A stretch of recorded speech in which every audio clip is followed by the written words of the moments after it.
everyone, and welcome to Jackie Stitches. I am Jackie, and before we get started, I just want to say thank you so much for the warm welcome you gave me from my first video. I was just blown away by the encouragement and the likes and the subscribes, and I knew it was a welcoming and kind community, and that's one of the reasons I wanted to start doing Flosstube. But to experience it myself was just pretty amazing. So thank you so much. I appreciate every single comment and every person who stopped by. And if you are new here, welcome. And I appreciate you stopping by today too. So let's get started. Well, welcome to my little office. It's really just a corner of my family room in the basement. And this has been my little office since my job was sent home during COVID.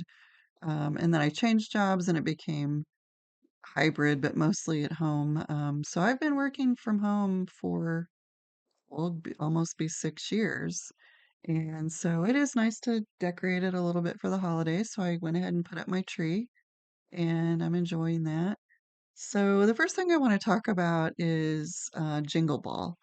So when I started stitching in, I guess, probably the late 90s, mid to late 90s, there may have been retreats going on then, but I didn't know about them. And when I came back to floss tube and stitching earlier this year, I just was so excited about all these retreats that I'm hearing about all over the country and all over the world, probably. And there are a few that I'm really interested in, and that's probably going to be a topic for another video. One of which is the Pacific Northwest Stitching Retreat in Portland. I love Portland, so I'm hoping to get into that one, but we'll see what happens. But Jingle Ball is a virtual retreat, if you don't know, and I've never been to it, so I'm just now learning all about it. And I did buy my ticket. I have not signed up for any classes yet, because that is the weekend that I'm supposed to go to Chicago for the Christkindl market. And we're kind of on the fence about whether we're gonna go or not, because of the travel situation. So hopefully by then it'll be better and we'll see. So, but if we don't go, I do want to sign up for some classes, but I won't have bought any of the kits. And I think some of the kits aren't even available anymore. Some are though. But the one I'm interested in, I think the most is the Stand Up for Santa one. And I'm going to try to post a picture of that in here if you haven't already seen it. And so I will have to purchase all those supplies on my own. But I think we have access to the classes for maybe like 30 days. So I need to check into that to be sure, because even if we do go on the trip, I then could still watch the class. Um, but really, what I'm most excited about, and even though I'll be gone a big part of that weekend, I will be able to participate on Sunday some, is just seeing what it's all about and going to those virtual stitching rooms and meeting other stitchers and maybe the speed dating. I don't know about that. I'm a little nervous about that. Um, I guess it's a stitching speed dating just to meet other stitchers, but also to see all the exclusive patterns that all the designers are bringing to Jingle Ball. So that is really what I'm probably the most interested in. Um, so we'll see. I just want to experience it, even if it's for half a day on Sunday, and see what it's all about and get a sense of maybe what an in-person retreat is like, but I don't know if it really will do that. So we'll see. I'm excited to have my ticket and hopefully we'll see some of you there. So let me know if you're going. Okay. So first of all, I need to practice looking at the camera instead of my screen down here. The way I have this set up, I can see myself on this recording system. So I'm having trouble looking at that. So that's a new YouTuber problem. And so I'm going to work on that. And so let's talk FFOs, or fully finished objects. And the first one that I'm going to show you is Sweetly Sayin by Primrose Cottage, and I showed you that as a finished object last video, but I did finally finish it. So here is the pattern.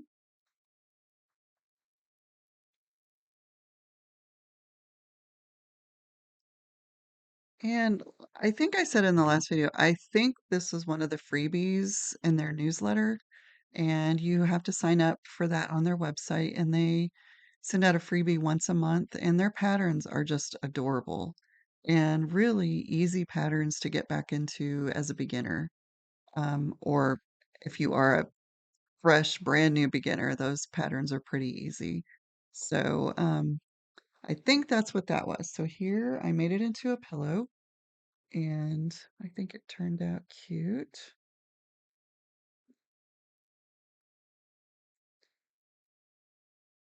And I'm gonna have to do better about keeping track of the fabrics I'm using. So I think this is 16 count um, French Country Mocha or Country French Mocha by Witchell. I'm pretty sure. I'll start keeping better track of that. And the back of this is a Moda fabric, and I'm going to get the name of that. And it's called Sally's Stitches 1840 to 1860 by Moda. So I thought that was really pretty and really cute. This will be fun to put out in the spring and summer this year or next year. And I have one more FFO, and that one is, let me get to it. I also showed this as a finish last time, and it's the Little House Needleworks Pumpkin Hollow, Pumpkin Hollow Farms.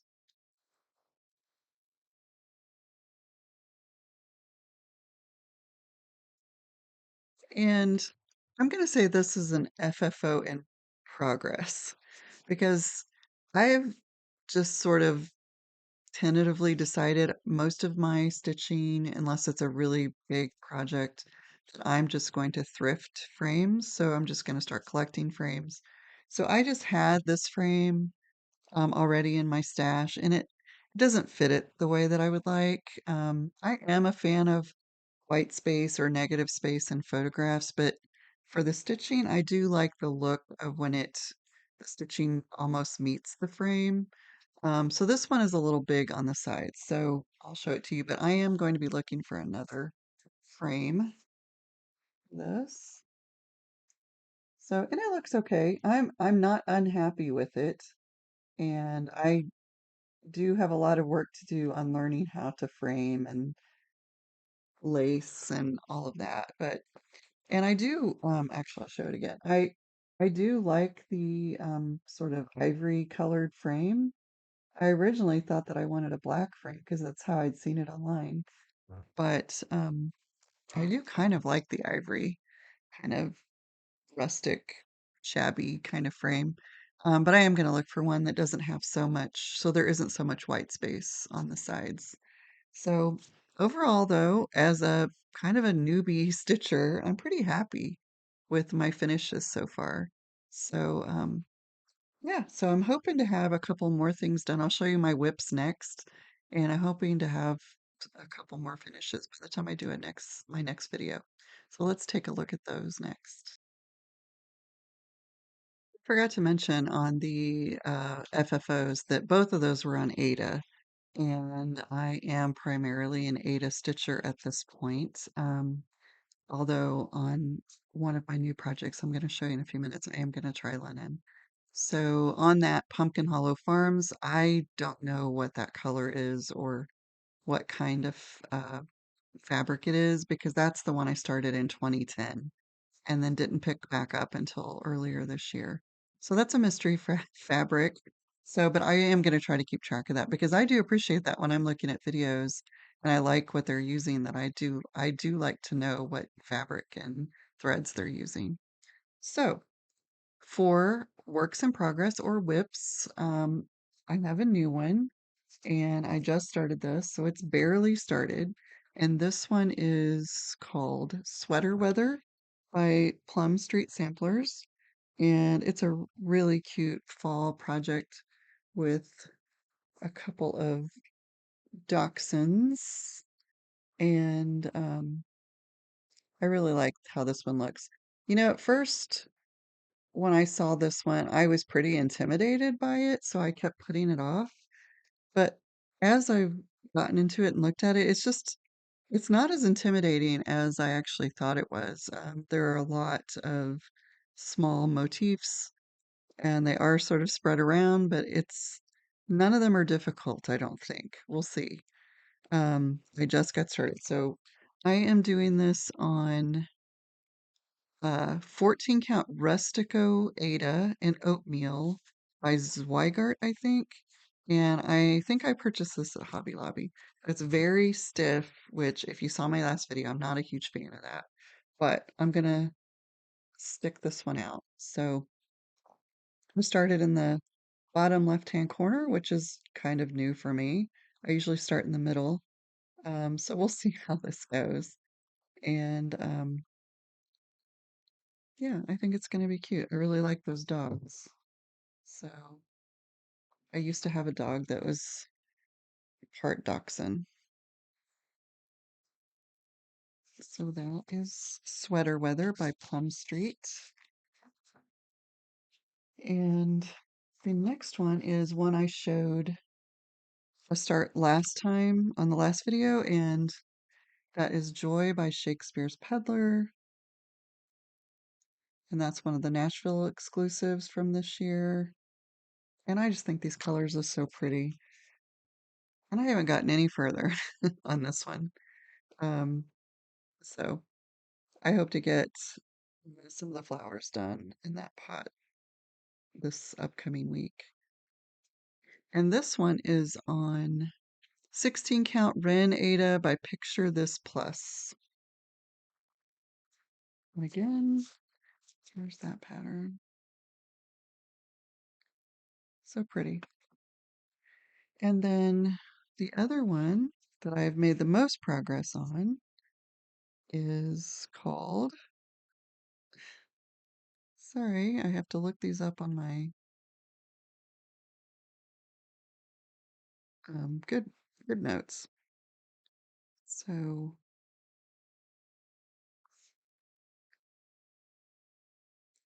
okay, this one is called Gobblers Autumn Parade by Needle Treasures Nook. And oops.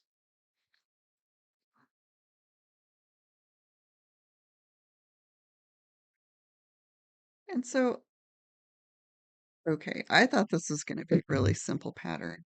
And it probably is simple for some people, but it's been really challenging for me. And this one is on 14 count Witchell Ada Country French Mocha. So, seems to be my favorite one that I keep buying. So, and I meant to iron it, but I just didn't get that done. It's going to be really pretty, but can we just talk about all those stitches on the feathers and the tail? And that's really challenging. And I don't know if that's what's considered confetti stitching. I've seen some talk about that. Um, and I do just do one color at a time. And but the amount of like skipping around, and it's been really challenging. It's been pushing the limit of my skills. Let's just say that. So we'll see how it turns out in the end. But I'll be glad when this one's done. And I also, even though this one has three colors in it, and also I did not use the colors that were called for. I just used colors that were in my stash that didn't even have labels on them. So I don't actually even know what colors I used. Um, but the colors are turning out pretty. But what I am finding is I have loved seeing those big projects where it's one color on the whole project, and I don't know if I will enjoy doing those. I I'm struggling with this one a little bit, just not only because it's been a little bit more difficult for me, but um, also just the lack of changing in colors is just doesn't keep it interesting for me, at least right now. So I think it's going to be pretty when it's done. And I hope to finish it for Thanksgiving. And I don't know yet if I'm going to finish that as a pillow or which seems to be the easiest for me right now or frame it. So I'll just see how I feel when I get finished with it. So the last thing that I'm going to be doing is one I haven't started yet, but I just got all the supplies and this is the one I'm going to try on linen. So somebody, or at least one person, maybe a couple people in my last video, um, mentioned using 28 count for the first time I try linen, but I ended up getting this as a 32 count, so we'll see. I have a 36 count that I've sort of been practicing on just to see if I can do it. Um, and I can do it. So it looks like 32 count will be a little bit easier. So it is 32 count flax Belfast linen by Zweigart. And so it's a really pretty like taupe color. You can see my hoop lines, even though I haven't started stitching on it yet. I was getting ready to practice. So I think it's a really pretty fabric. And the one I'm going to do is another Plum Street called Hello Winter. And I actually bought this a really, really long time ago. I don't even know, years ago. And when I thought I would get back to stitching, and I never did. So I love the colors on this one, and I think this will be a fun one to do over the holidays and throughout winter. And I'm using all DMC, and I have all those out. And I just, if you can see these, I really love all these colors. Kind of muted roses and greens and creams. So I'm looking forward to starting that one. If it turns out I struggle with the linen, then I'm going to go right back to Ada. So I enjoy stitching on Ada and it's easier for me. So I'll just do that if I don't enjoy doing the linen. So I've decided when I don't really enjoy things, um, I'm not going to stick it out too long. So I don't know. Maybe that's a new Stitcher thing. I'm not sure. So kind of like when I read books, if I don't get into it in the first few chapters, I just abandon it. So I have to enjoy what I'm doing, right? So that is all I have right now for stitching. And so let's just transition just for a few minutes into books. And I have been reading The Widow by John Grisham, and I am not finished with that one yet, but I really, really like John Grisham books. They're easy to get into. They hook me almost every time right away. And I like a good legal thriller drama. So this one's been really interesting about a widow who had multi-millions of dollars and needed her will done. And there's a lot of things that happen after that will is written. So I haven't finished it yet, but I do recommend it if you like John Grisham books. And the other one that I read is called How to Read a Book, and that one's by Monica Wood. And that one was about an English teacher. I think she was retired, and she started a book club in a women's prison. And the stories were just so good in this one. And first of all, I have to say that I listen to most of my books now, so I still count that as reading. And because I'm listening while I'm stitching a lot of times, I listen in the car, I listen sometimes when I'm cooking or even getting ready in the morning. So I really like reading, and so that's a way I can get through books right now. And so yeah, that's a really good one with um, really good, I think, character development and really enjoyed that one. So those are the two that I've done in the last few weeks. So let me know what you're reading or if you're interested in reading and if you have any recommendations. So that is it for Flosstube number 2. So I look forward to coming back on the next one and maybe talking about Chris Kindle Market if we end up going. and talk about Jingle Ball and what I'm working on through the holidays. And maybe later in December, I'll have some stitching goals and for 2026 and retreats I'm interested in. So I hope you'll come back and join me for that. And again, thank you so much for the warm welcome. I can't tell you how much I appreciated that. And so I look forward to talking to you next time. So have a great day and enjoy your stitching. Bye.